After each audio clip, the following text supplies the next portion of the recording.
Good morning and welcome to Oh Happy Plants.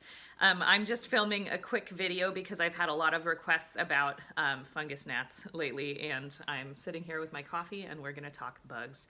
So fungus gnats are these little bugs that fly around your face and get in your face, and they actually there's one right there, god damn it.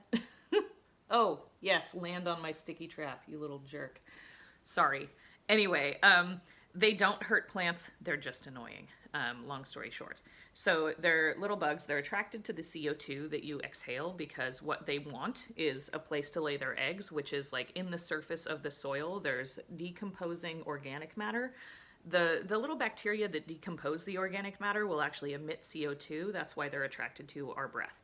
And so naturally, they try to fly up your nose, and that's great. It's really great fun. I've had that happen like 6 times this year, I think. It's not good. It's not good. So anyway, I've never really had a massive problem with fungus gnats at home. Typically, what you're going to see is if you get a plant that's infested, it comes from like a big box store, like a grocery store plant. Anywhere where they bring in the plants and they don't do anything to them when they get them from the nursery. The plants that we would get up at my previous job, they would always do this thing. They would sprench them, which is a word they made up. It's like a spray drench. Basically, they would soak the surface of the soil with an insecticide. And I don't know if it's a systemic that they would use or what, but so they would do that with all the new plants that would come in just to prevent that issue, because if you're going to have somebody complaining about a pest issue in an office, it's fungus gnats, I guarantee it, because they fly around people's face. And so when you're going to get them, it comes from the outside. Typically, it does not come from, like, they just randomly show up in your house.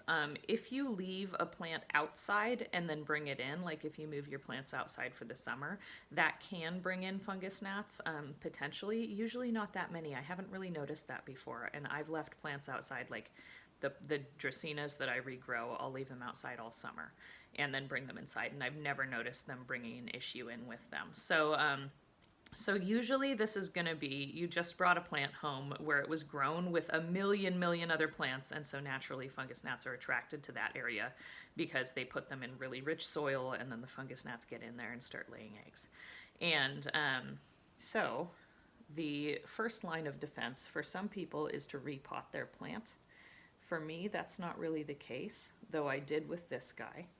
Let me just show him to you. He came in with fungus gnats, and these guys, they have little corms in the soil. This is an Alocasia poly, and a corm is like, it's like a little bulb looking thing that's in the soil, and he had so many new ones, like new little babies that hadn't sprouted up yet, that I didn't want to disturb the soil so much, so I didn't wash it all off. Now usually when I repot a plant, and I repotted this guy in my soil mix, you can see all the fungus gnat cards, but underneath here, there's my soil. It's the rainforest floor blend that I make, and so I wanted him in that soil because I know my plants do really well in that, and the fungus gnats are getting stuck on the cards as we speak. That's great.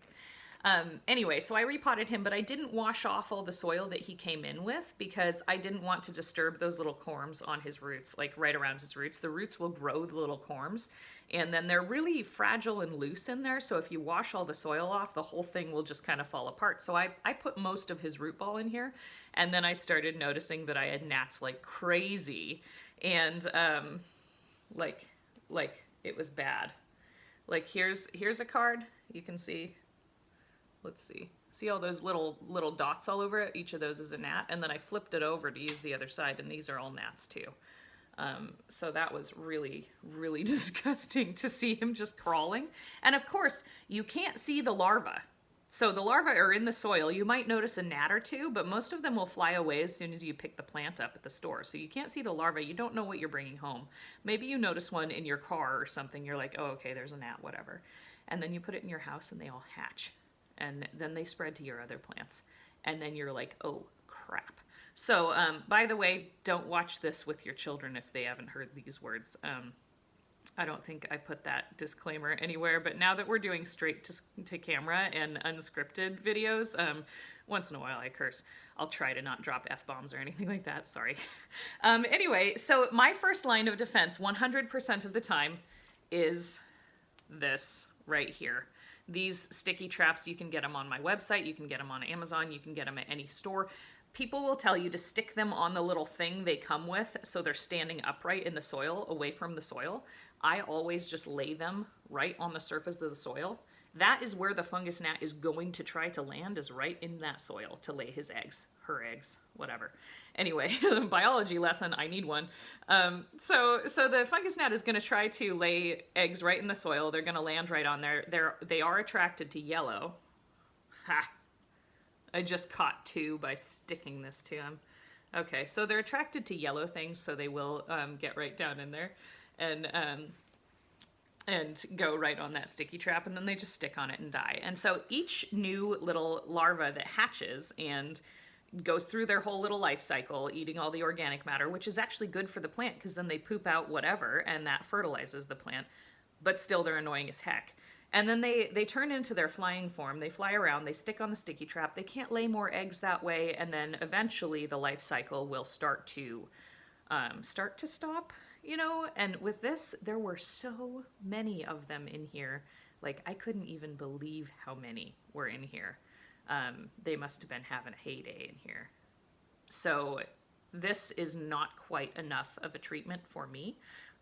This has been about a month or two since I've brought this home, and we're still seeing new gnats. And so I did bring a Rhaphidophora tetrasperma home that had them, and it was a similar infestation, but they didn't keep coming. And so now I have these sticky traps in all my other plants, and those are starting to, thankfully, decline in numbers. This is declining in numbers, but I am going to show you guys another treatment in a little while.